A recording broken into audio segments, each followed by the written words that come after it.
Est-ce qu'il y a des garde-fous à prévoir sur le développement des intelligences artificielles dans le domaine de la vie intime? Oui, il faut que les intelligences artificielles ne soient pas manipulatrices et ne piquent pas de pognon aux gens.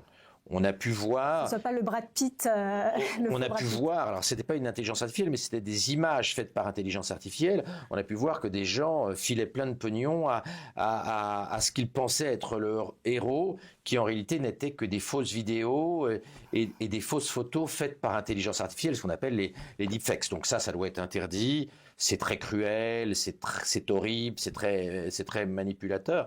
Et au-delà de l'interdiction légale, il faut former la jeune génération et pas que la jeune génération, à bien comprendre les manipulations possibles, à repérer, quand c'est possible, les vidéos, les images, les sons qui sont faits par intelligence artificielle. Alors, ça concerne les sentiments, mais ça concerne aussi le domaine bancaire, hein. Il y a déjà 1 an et demi, une journaliste vedette du Wall Street Journal avait montré comment une intelligence artificielle qu'elle avait elle-même produite arrivait à reproduire tellement bien sa voix qu'elle avait trompé son banquier, papa et maman, qui étaient persuadés qu'ils étaient en train de discuter avec leur fille et leur cliente pour le banquier, alors qu'en réalité, c'était l'intelligence artificielle qu'elle avait créée pour faire son papier dans le Wall Street Journal et mettre en garde les gens, puisque en imitant parfaitement la voix et en faisant des vidéos parfaitement réaliste, on est aussi capable de demander un virement et donc de siphonner le compte bancaire de quelqu'un. Donc la manipulation, elle concerne plein de domaines, les sentiments,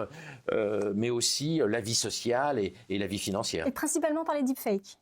Ah bah, les deepfakes sont un élément important. On peut se faire passer, c'est très facile de faire une vidéo en faisant un faux Brad Pitt, mais ça concerne aussi la manipulation psychologique. C'est-à-dire l'IA, même si on ne pense pas que c'est Brad Pitt, l'IA est capable de nous manipuler parce qu'elle a une compréhension de notre structure intellectuelle, de notre structure psychologique et cognitive qui est absolument incroyable. Et on n'est qu'au tout début.